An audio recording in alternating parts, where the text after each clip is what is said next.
We're on Massage mentor. She The is Rebel.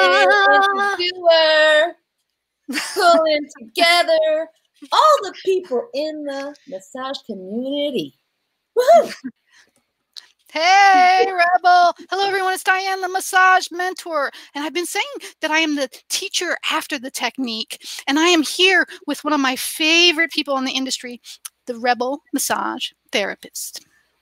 Hello, and thank you. And I love being here so much. It's such a nice, I don't know, I always feel the sense of relief and community once I see your gorgeous face on the screen. So thank you for joining me. Ditto. So, thank you for having me. Well, wait, I want to just talk about this because I think people should know. Like, California is not that far away. And nope. you're starting a school. Yes. Tell me about it. You want to talk about that a little bit really quickly? I mean, I think you should give yourself a little bit of a shout out on that because I'm coming.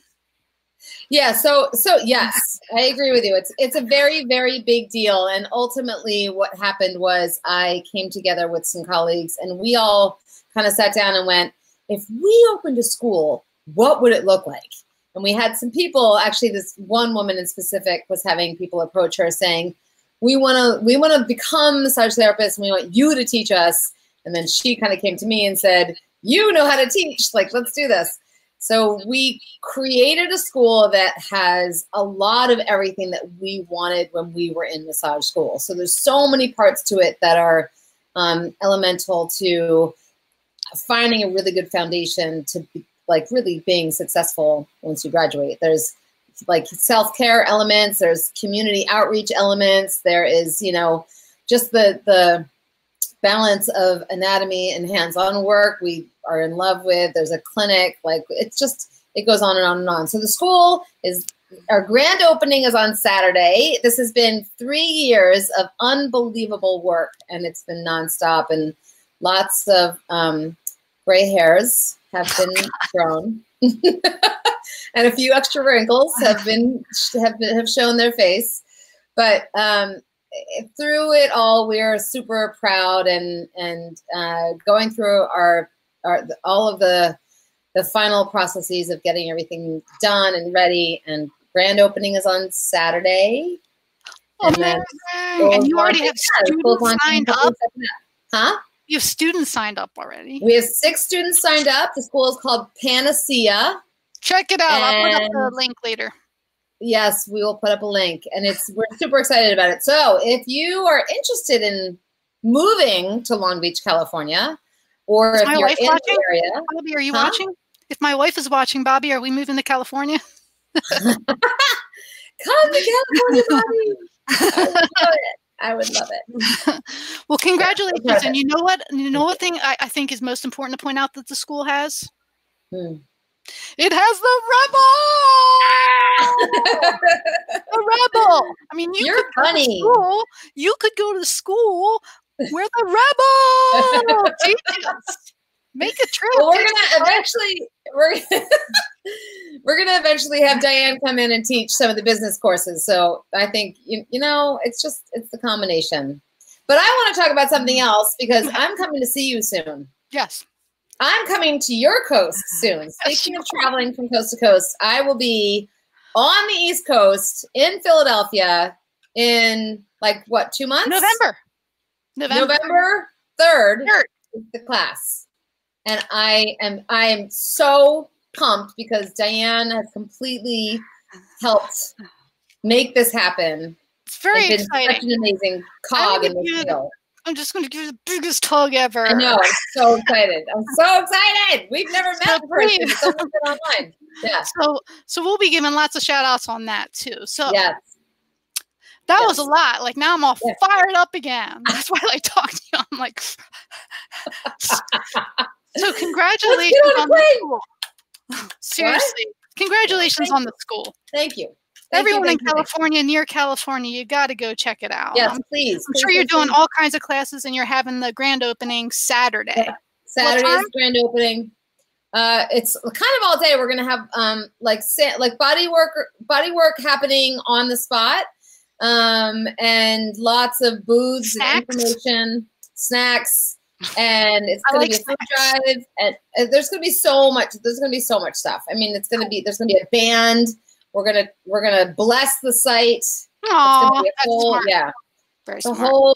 It's a big thing. Lots of introductions, lots of just kind of intro to what the school is all about, what we're doing, and how much we feel like this is your ticket. I mean, it's congratulations. I can't even, we're so excited. We're so excited. Congratulations. Thank you for that shout out. Thank you for that moment. Oh, that was huge. Very excited. Very excited. Yeah, me too. Me too. That was good. I know. So we had three things. Coffee. Coffee. We had three things that we were talking about. One was one of the things that's been coming up for me a lot is, and actually I spoke with one of the women from the page about it, and it was that she had a client that didn't show up, no call, no show, and she was wondering, how long she should stay, and then she followed up with them, and she was nervous about confrontation. Yeah. And I think that's a thing. I'm already losing my voice. We are that excited. And, a lot of people talk about confrontation. Yeah, that's a hard one. I will let you cough. I will talk a little bit about confrontation while you're coughing if you want me to. Yeah, and just boundaries and all that stuff. Yeah, no, it is. It's so hard. And I think the hardest part about it is that we as massage therapists tend to be like, empathics. What's the word? Empathy? Very, very empathetic. Empaths. That's the word. And so we we get in the face of that stuff and we go, oh, I totally understand. I totally get it. I want to put myself in your shoes because that's what we're trained in school. We're trained to kind of put ourselves in somebody else's shoes. What would it feel like to be that person? What are they going through? Knowing that everybody's going through something hard. And so when somebody comes and says, or doesn't show up or has whatever, it becomes an issue that you have to face. We don't innately have that skill. We're not, corporate CEOs who are like constantly. But I do know that once you create a boundary, your whole health becomes a lot stronger. So it feels kind of counterintuitive first. Like it feels like what we want to do is give. But what happens when we give too much, and we all know this, that we're not filling our own cup. And so I think creating a boundary is all about filling our own cup and being able to say, finding the right words that feel like you're establishing yourself as a professional and being able to work through something that is tricky and not yelling or getting angry. I think that's the trick. So and finding, what those boundaries do is create a stronger sense of your own professionalism and ultimately giving other people this notion that, oh yeah, she's for real. Because I know for me that if I come across somebody who's so giving, even in the back of my head, not consciously, but in the back of my head, there's the sense of, oh yeah, they'll, it's fine. They'll get it. Not a big deal. Whereas if somebody presents a boundary to me, I will want to be like, let's talk about this. I want to explain myself and I want to apologize or whatever it is. But I just think it's not innate to who we are as massage therapists. And so that's kind of the internal struggle. I agree. And I think too, it's a lot of people aren't prepared for this kind of stuff once they are massage therapists. They think they're going to have to deal with all this stuff. And one of the things that I was saying to her is it's by having a boundary, you're actually helping someone else too. You're helping them more by having a boundary than not having a boundary, because yes, you're educating them on what you need. So one, you're helping yourself by educating them on what you need, and then also you're helping them not to just be this person who doesn't think about other people. You're educating them on how to respect people. Exactly. So for me, that is such a good point. I care about people enough to have boundaries because I didn't, took me a long time to get this one because I was terrified Totally. of confrontation. But then someone said to me, you're really doing them a favor by having Yeah. boundaries, Yeah. and letting them know kind of what your rules are. And, you know, and Yes. we even have forms, we have email, we do all these things to be as helpful as possible. But one thing I don't know about you, Rebel, that then it gets a little bit, is if someone is like in a car accident, I've heard people say, well, it's not my fault they were in a car accident. I mean, I think, well, of course it wasn't their fault they were in a car accident, you know? I think sometimes people get like overzealous with the boundaries. Yes. And the thing with our business is there is once in a while that decision that needs to be made. Right.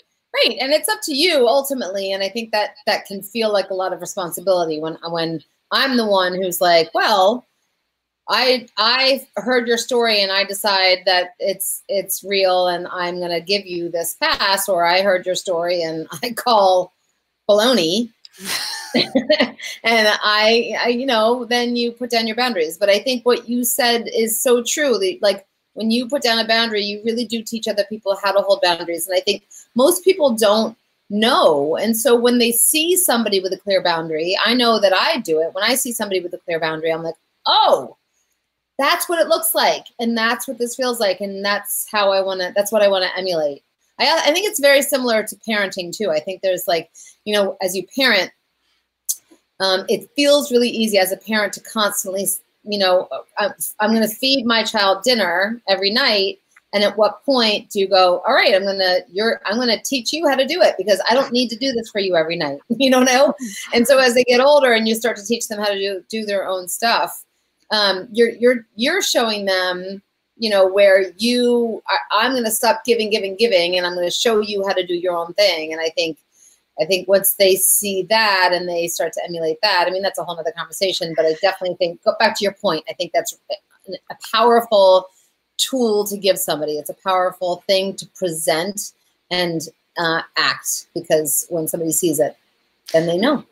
And I think some of the firmest boundary givers for me, leading back to my parents and then other business associates, when they gave me a boundary and they started, you know, doing that with me, at first I was a little offended myself. So I understand. I was like a little like, whoa, you know, taken back. So I understand when people are a little taken back by my boundaries, but I feel like I just want to, you know, help create a safe place for friends, family, and it's my responsibility to create that for clients for sure. Right. I think that lends to why this is so hard, because I think what most people want, and I come across this in teaching in general, I think what most people want is, when I'm in this situation, tell me what to do. Whereas I think so often every situation is so different that knowing how to walk that line or ride that wave or however you want to talk about it, and be in the moment every single moment, and being able to make a decision in every single moment. I think that's the harder thing. So like, you know, if somebody's got, like for massage therapy, if somebody's got a pain in their lower back, it's so easy to be like, okay, well, it's these muscles and this is how you treat tension. And that's not always true. And everybody's tension is different and everybody's pain is different. Everybody's muscles are structured differently, and you've got age and sex, and you've got, like, you know, who they are, how active they are, how inactive they are, like all the different variables that come in. So same thing with boundaries. If somebody's presenting to you as being honest or being open or being, you know, vulnerable in their own life, then deal with that person in one way. But if somebody's coming to you and they're aggressive and harder edged and maybe defensive, then that takes a whole different skill set. Every moment is very different all the time. And it's so cool. I like that you're bringing that up too, because we really do have to adjust. And someone said to me a long time ago, meet people where they're at. Like that's like our skill as a therapist too. It's not just our hands, but our kind of our personalities, meeting people where they are. Because some people can push and they're going to be like, yeah, right. Right. What are you doing? It's not a good thing. So. Yeah, learning everybody. I think you have to learn who people are. And it takes time. So, a lot of time. Yeah. It's a lot of time. I like it. Another thing, what do you have more to add on that? Well, this kind of bleeds into the question that I had raised to our what the conversation that we were going to have today. But I think this bleeds into, so if you have a client and they've got an issue and you learned how to handle this issue in school through a specific protocol, A, B, C, D, and then you're done or whatever, and then this is their homework and all that kind of stuff. When you learn a specific protocol or when you learn a specific technique and you practice those techniques, becoming really good at that. So here's my bigger question. Is it better to become really good at a few specific techniques, or is it better to have a little knowledge about a lot of different techniques so that you can approach everybody with that individuality that comes in? What do you think? What do I think? Here's what I think. You know what I think? I'm thinking that it's interesting because when I first got out of school, my first mentor told me just to take it easy. He's like, just take it easy. I'm like, I want to do shiatsu. I want to do Thai. I want to do this. I want to do that. I want to do this. I want to do that. He's like, just take it easy. Maybe just massage 10 people. Just get out there and massage people. I want to massage these kinds of people. I thought I knew who I wanted to massage, how I wanted to massage them, and every technique I wanted to learn. And for me, it took time getting my hands on people. One, to decide what clients I kind of mixed with and which ones I could work with, but maybe not with the same passion. Yeah. It's like there's not the same connection. Yeah. And so I was trained to take it easy, so you do one thing really well and then you go on to the next thing. So, I didn't take a class until I took a class with Master Ohashi, and it was almost 2 or 3 years after graduating that I took another class, so that's just me, and then when I interview people, I watch them. I'm going to do this. I'm going to do that. Blah, blah, blah. And I have a huge toolbox. It's big. I have a pretty big toolbox. I've taken a lot of classes, but for me, each class I take, I'm not trying to learn every technique in that class. Right. I just pull little bits. Like I took a class from James Waslowski, and he does this really cool thing with the shoulder. Mukti, I took a class with him, and I'm doing some of this stuff. And so, but I make sure that whatever techniques I do them really well. And then when the client's in front of me, I let their body tell me what it needs, and I try to combine the tools to help them feel well. And be in the present moment, and then know each person. Yeah, no, that's beautiful. That's beautiful. That's really, I've always just, I was reading your article that's published in ABMP. I think I have it right here. And you were talking, you were talking to Manera about, and I talk about a little bit in my book too about intuition is our given right, and it's something that needs to be exercised and played with. And sometimes getting too into just one method, I think, takes away from that, but also totally delving into that method with everything we can take that one method really super duper far. Yeah. Yeah. It's definitely, dropping into your intuition is so huge. And I think that's something that we first come to when we're in massage school. And then for me, when I got out, I kind of wanted to do everything. I took like you, I just was like, I want to learn everything.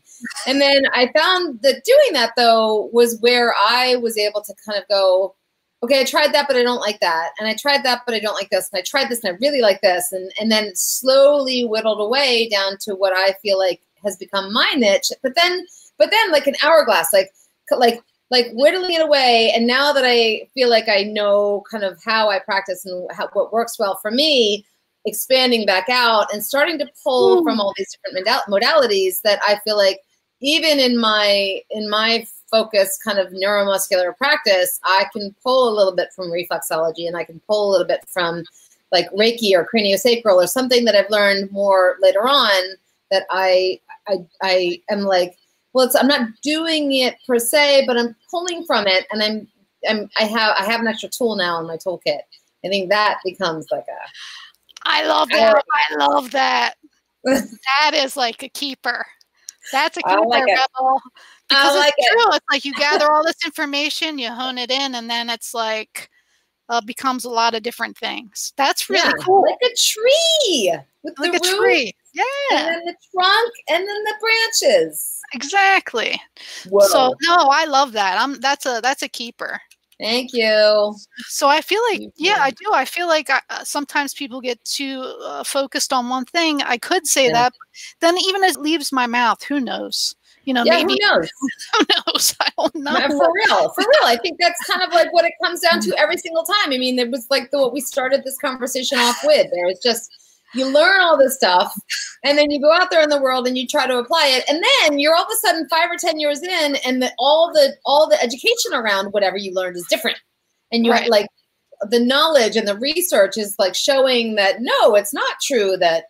I'm trying to think of a good example. It's not true that that this tendon actually attaches onto this bone, attaches onto a different bone. Like there's really literally been moments like you know, one of the things that came up since I graduated from school, it's been out for a while now, but we supposedly have a second brain in our gut. Like, do you know about this? there's enough neurons in your gut. There is enough neurons in your gut that it almost is equivalent. And you know, if anybody's watching and they want to do a little fact check, but there's enough neurons in your gut that is almost equivalent to or approaching the number of neurons that are in your brain. And so the science is now giving credence to a gut feeling. Yeah, I feel like, you know, now we're getting deep.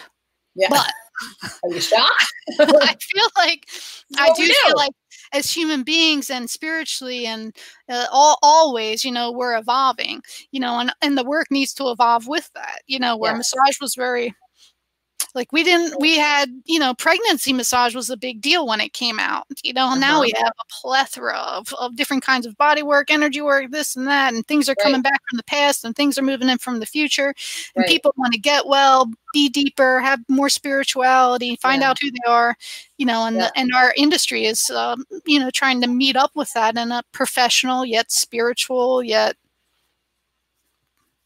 Yeah, and it's hard, I think, in this day and age because we do live in an age where everything is so accessible, and social media has made things so much so that, you know, even if there is new research out there, you will get somebody posting something that will confirm whatever research that is, and then somebody else posting something that will completely contradict it.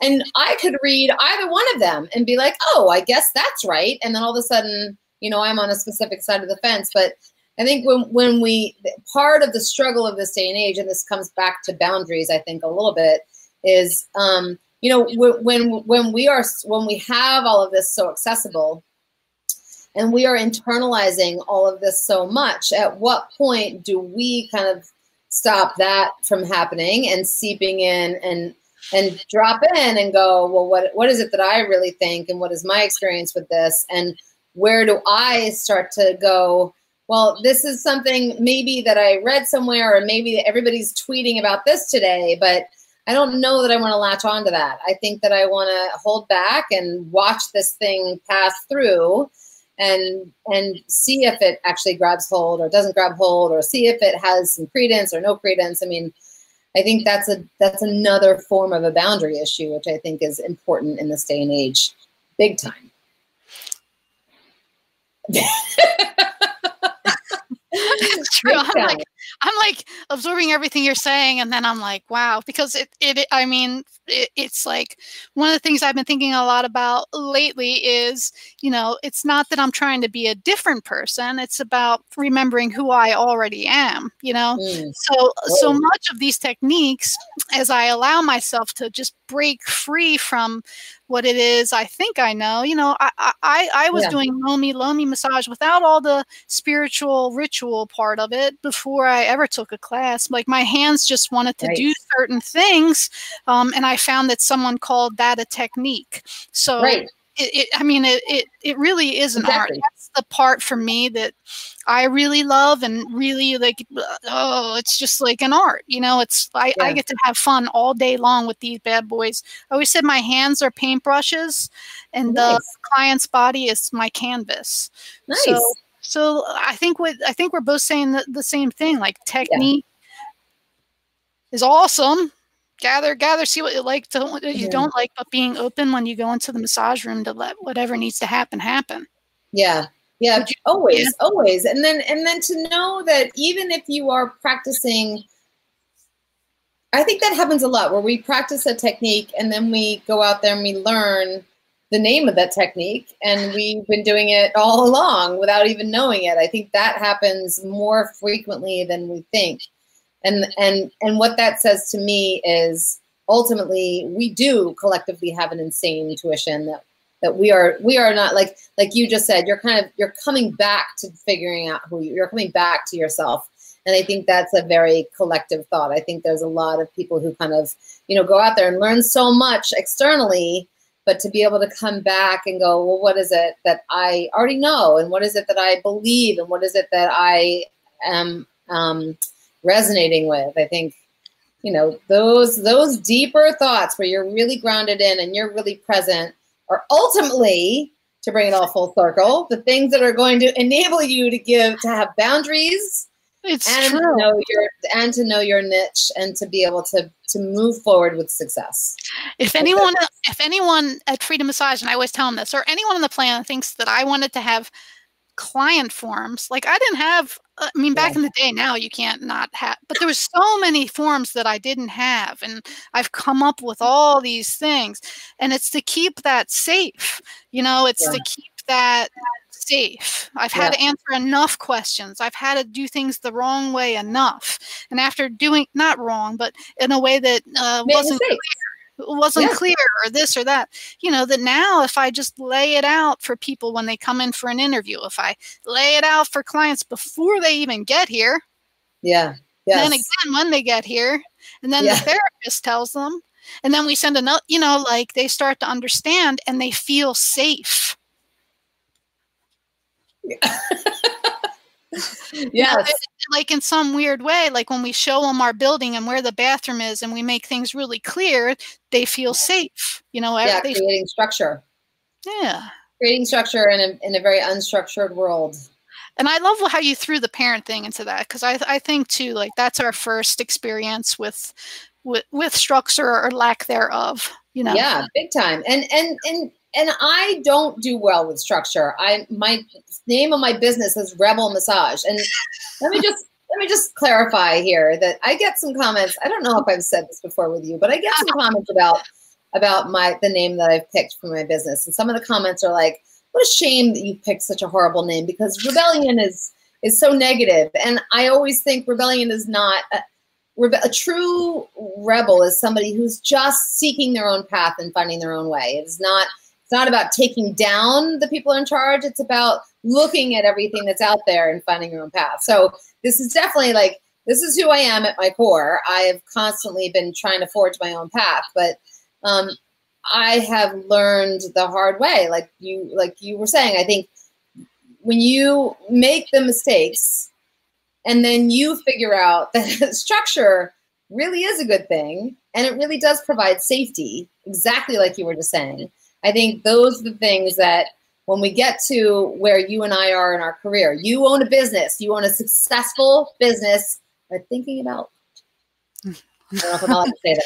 Yeah, it doesn't matter. You're thinking about launching another one, which is crazy and amazing. And who can say that? That's really, really fantastic. And me being 20 years in, I'm still going and all these doors are opening up for me. But what has really enabled that to happen is structure. And I would never have thought that I'd be the one to say those words. And then the crazy thing is, Rebel, is you have the structure, and then on the other side, you have also realizing that you'll never be perfect. That's an unattainable goal, and you do need to make all these mistakes to create your structure. Absolutely. I love life. Oh, the tangled web we weave. It is so tangled. It is so tangled. But I like to say, I definitely like the way that the way that I like to live my life is that if you know the bumps are coming, they're so much easier to handle, and the bumps are never going to stop. Those mistakes, like all the mistakes that we make in our lives and all the obstacles that we hit and all the things that are going to knock us off course, like instead of getting mad about them, like they are part of our learning experience, and those are our best educators in the long run. So yes, all the mistakes that we make, those are going to keep coming, and they're going to keep coming, and we're going to keep getting knocked down. But the question is, can you stand back up, and can you keep going? Wipe that dirt off, girl.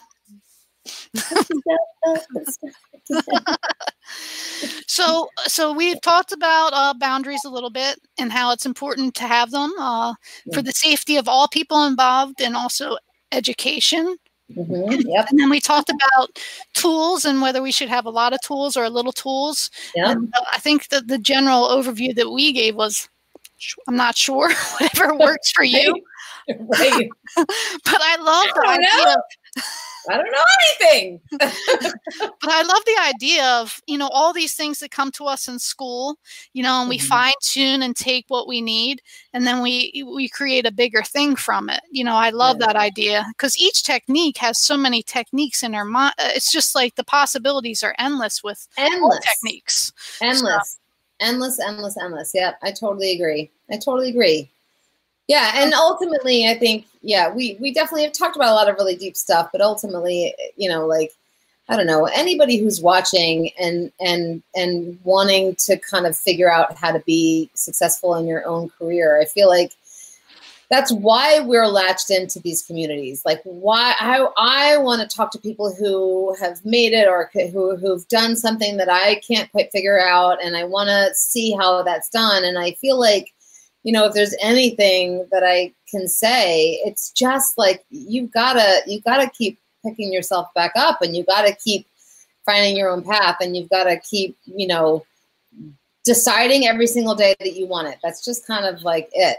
I think there comes a point at which you really can decide your own fate every single day. If you decide to wake up and resent your career and get angry at A, B, C, D about these things that aren't going right, then your choice is to be angry, and that's going to affect you. The only person that's going to affect is you. So waking up every day and deciding, I want to learn more about these techniques, or I want to learn more about this part of business, or I want to learn more about being more structured, or I want to learn more about boundaries. Like, kudos to everybody who's typing in and asking questions, or just trying to figure it out, and on here and looking and reaching out and creating community, because that's the decision to move forward, and that's ultimately what it takes. I mean, I feel like we could just end there. There's my soapbox. That was great. The only thing that pounced in my mind when you were speaking was too, I was terrified of having people work on my neck for a long time.